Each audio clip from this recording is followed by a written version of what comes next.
Some people say F 10 toes down, but they don't even know what you're really about. They will literally dislike you because they like Hassan Campbell. Do you think China Brim dislikes you because Hassan Campbell dislikes you? Nah. China really likes me.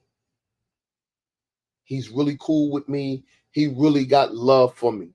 I know that for a fact. China and me used to always speak behind the scenes. I call him, we'd talk shit, whatever.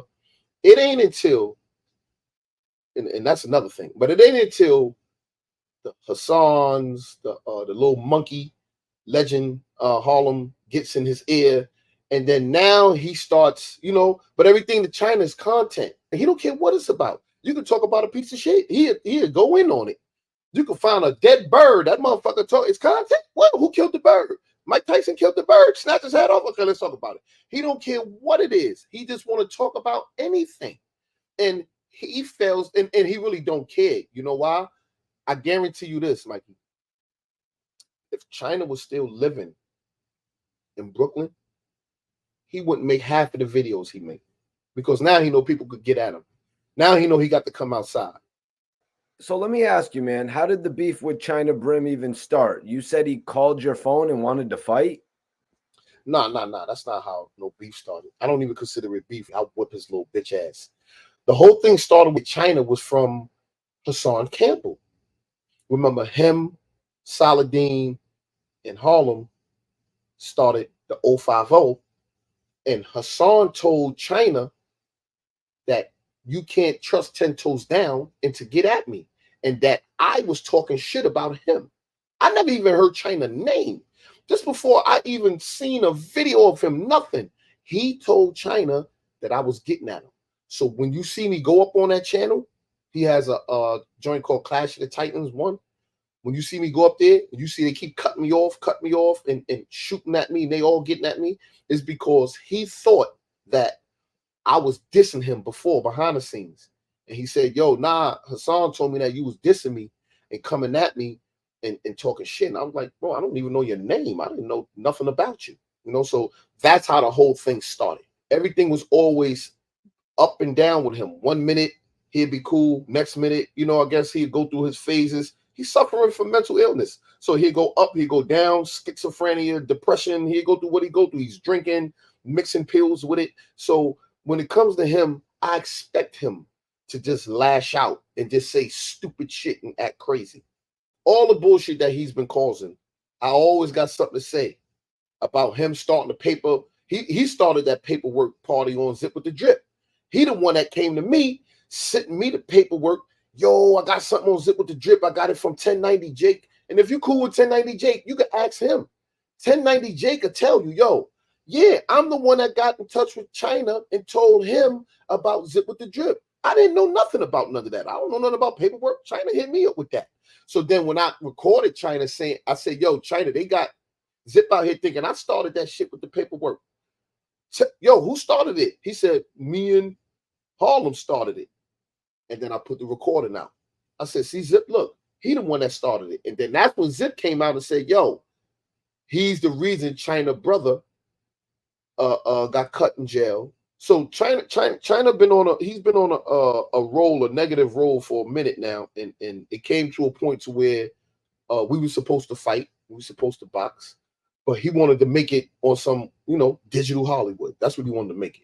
My shit ain't never on no digital Hollywood. I'm never on no making a fake video and trying to create a type of buzz when the buzz ain't what's important to me. What's important to me is showing the people that, you know what, I've been through something in my life, an experience in my life. Today I've changed, and look at the progress. And kicking your ass would show that even tough guys could get their ass kicked. Though he ain't no tough guy, but I'm just being, that's the image you want to portray. Okay, cool. I'm going to kick your ass, and I'm going to show people that this image that you've been projecting and that you created is not really what it is. And we could shake hands afterwards. That's the same offer I gave Hassan. I gave everybody that offer. So what was the reasoning that he was so upset that he wanted to fight you? No, he wasn't upset. He wanted to get involved with the money making because we was going to generate some money out of it. He said, yo, I want to fight 10 toes down. This out the blue. He said, I want to fight 10 toes down.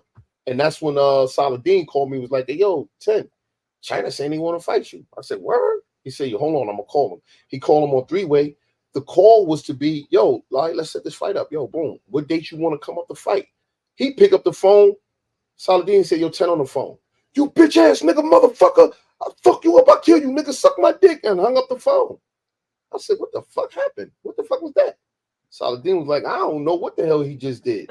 But that was one of his little antics. That was one of his little tactics. Yep, he did the same thing to Sirius Jones recently. He logged on trying to make a viral moment by just starting to scream on Sirius Jones like that. That's what he does. He does these clout chasing things like releasing fake Jim Jones paperwork. But we'll get to that in a second. Man, I should have never gave that little bitch Chyna Brim any little bit of respect. Nah, you can't do that, bro. I should have totally disrespected Harlem Legend too, because Bimmy had called me like, yo, Harlem Legend hit me like, you paid my rent this month.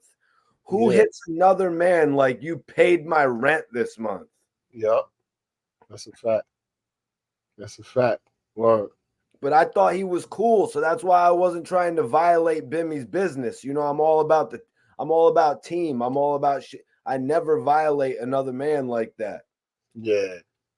I never violate Bimmy's confidence. If he's gonna tell me something, like how China Brim went on the internet and said, yo, Bimmy hit me and asked, how can we get Zip with the Drips channel out of here? You know, China Brim couldn't wait to come on the internet and let the world know that he actually talks to Bimmy. Yeah, hell yeah. That's crazy, bro.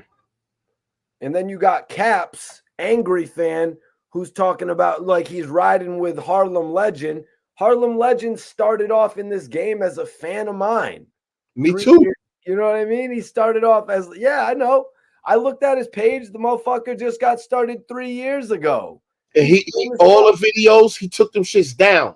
He used to have them up about with me, but he took them shits down. After them boys stepped to him, my mans and them stepped to him, he bitched up like a pussy. And then that's when you see the video where he apologizing to me like a bitch.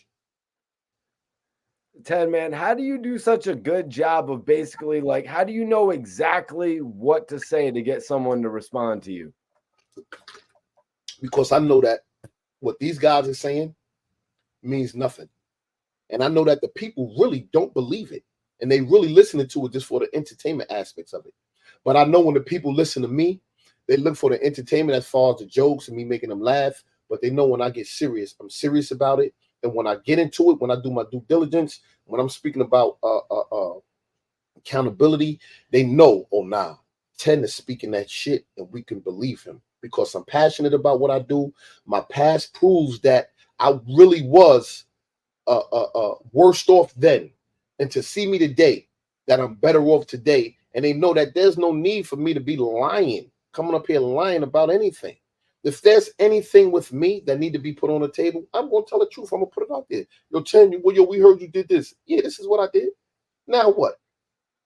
What? Go ahead, judge me. Like I always tell people, when I'm pointing one finger at you, there's 3 fingers pointing back at me. Hold me 3 times more accountable than I hold you. So if I'm telling you, hold me 3 times more, that means it must not be much in that guy's backyard for him to be talking like that. That guy must have a clean backyard in reference to street code, stealing money, telling on somebody. I don't have none of that in my backyard. Everything in my backyard is clean. But when it comes to criminality, I got a dirty backyard. And I'm comfortable with my dirty past. You know what I'm saying? I'm comfortable with the lives I took, with the lives I touched and destroyed, and the drugs I sold and all that. I'm comfortable with that today because I'm able to say, you know what, I made a transition. I changed. That's no longer me. And I will never go back. And I just want to be an inspiration to others, man. You know, all of us are involved in this little game here. How are you so confident that you're going to win, 10? There's all people that walk around all day saying, this dude 10 toes down thinks he's going to beat Hassan. But the truth is you're proving them wrong every day. You know what I mean? Because you're getting new fans every day. That's a fact, man. And the thing about this, right? They say, yo, you think you're going to beat Hassan. They don't know, and a lot of people don't know that Starnetta TV is my cousin, my real blood cousin. That's my big cousin. And that's who I looked up to coming up. Wouldn't I want to be more like my cousin Sanetta? Because Sanetta get way more money than Hassan. Sanetta get way more views than him. And when I say views, Hassan could get 100,000 views. Sanetta could get 20,000 views. The thing that counts is how much money are you generating within them views. Sanetta generates way more money. You know why? Because Sanetta takes it from the YouTube and he puts it to a personal thing, and he has debates and he charges and he get money behind it. Sanetta charges for that. Hassan, he does interviews for free. He don't charge nobody. Like me and you, good people, I would never charge you. Hassan don't charge nobody. I don't care what platform he went on. Get out of here. I can never be him. I look too good to be him. He ain't on my level. He ain't smart enough. I'm way more advanced than Hassan. So you telling me I want to stoop down and become less than what I am today? To become that? What he got that I don't have? What can he do that I can't do? But I can say there's certain things that I can do that he can't do. I could go outside and get a breath of fresh air. He can't even do that. I could go drive to a function anywhere and just pull up, whatever state it's in, and show my face. No heartbeat, nothing. If he goes somewhere, he's going to be nervous. He's going to be wondering who's coming, looking behind his back, not knowing what to do. Come on, man. What would I want to be like that? I got way more people that inspire me and leaders that I would rather be like. You know, Sanetta used to interview Hassan Campbell. So to me, that means Hassan Campbell feels like he took Sanetta's hustle and increased on it. I want to put it out there. Math Hoffa took Hassan Campbell's hustle and increased on it. Now he's doing live videos just like Hassan Campbell. He's already got him beat on the YouTube. His YouTube channel went up to 1 million followers, while Hassan's been stuck at 470,000 followers. For how long? Maybe 440, whatever it is. How are you stuck at 400,000 plus subs for that amount of time? That's some gully TV shit, 10. Yeah, that's some gully TV paying for views shit. That's some shit where, and that's a fact, man.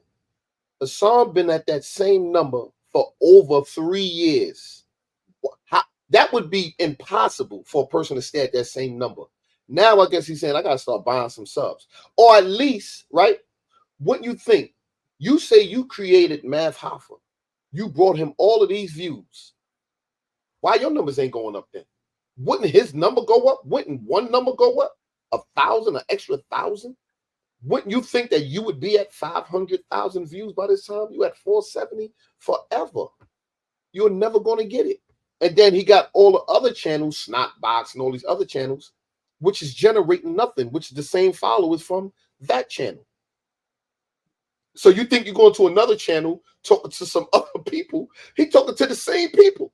He think he talking to a new audience. Every day my numbers go up. So what do you think about Chyna Brim getting lit off of releasing fake Jim Jones paperwork? That was crazy right there. I was believing it was real until, like Wax said, until that goddamn thing from England, that fake paperwork when you was able to see it. But it still put a stain in my brain, though. Because a person could say something about you, right? And then you find out that it's fake. But the thought still lingers in you. For me. So if somebody say something bad about you, and then I believe it, and then I find out it was fake, when I see you, I was still question, like, would he do that, though? What? Like, just to put the thought in the person's mind. So for Chyna to do something like that, that's wicked. Him and his girl did it. And she was the one behind it. And I never knew that, until she had the conversation with Knowledge Born. So she told Knowledge Born the whole ins and outs of how she changed the names and doctored everything and the lawyer and all this other shit. She created that to help get Chyna lit.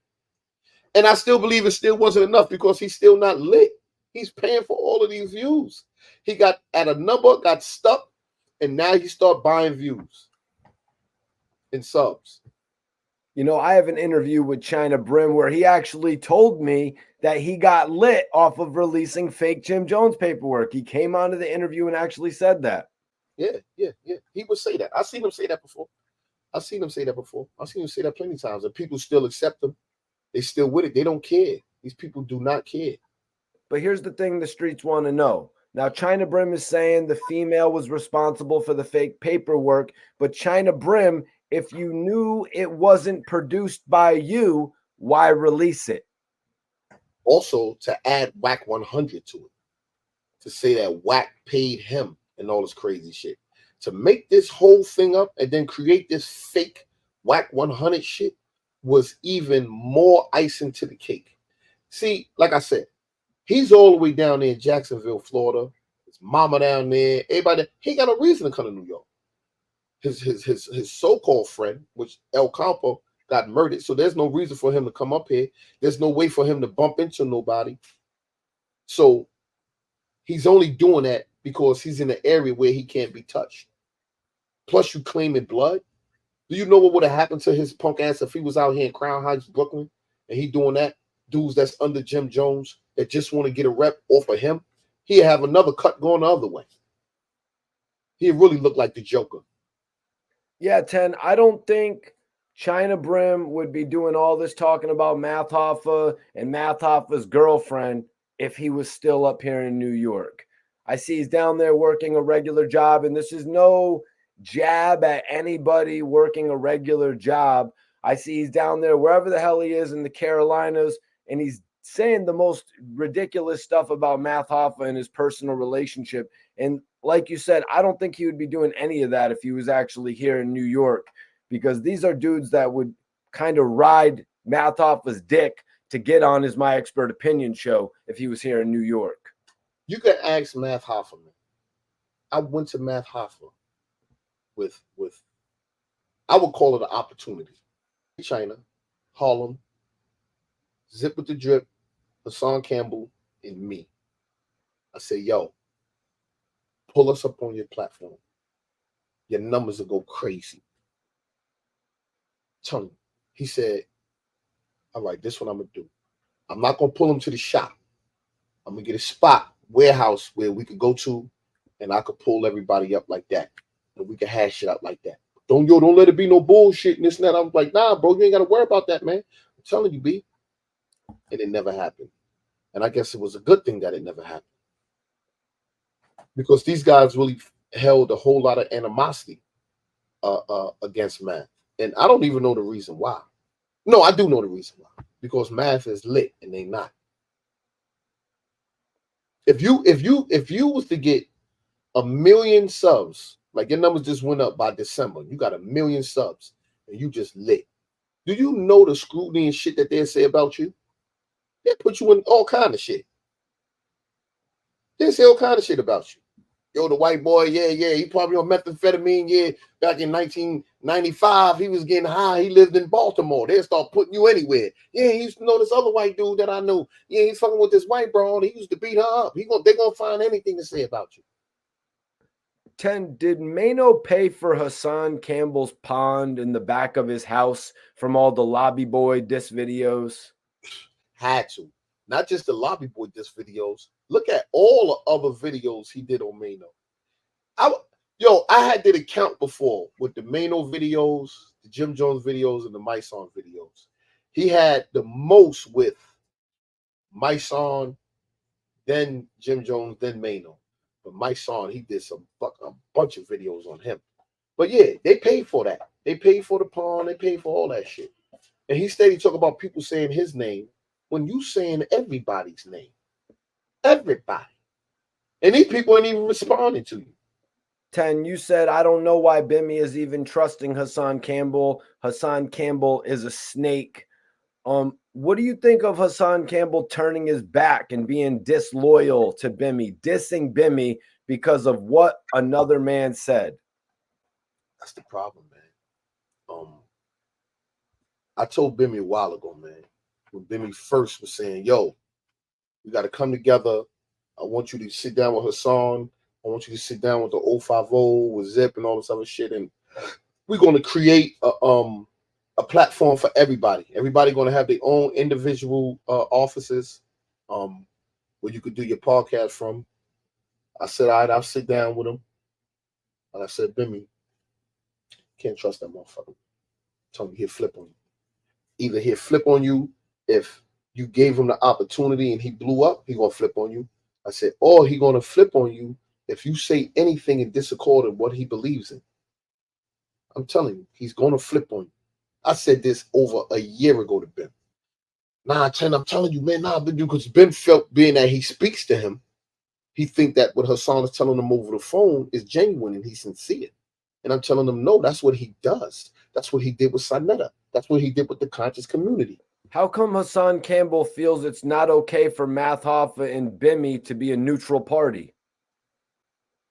Because it's all about power and control and feeling like I'm bigger than you, or I have more influence, or I'm a real nigga, or that's what his friendship is based off of. What you can do to me, what you can do for me. That's what it's based off of.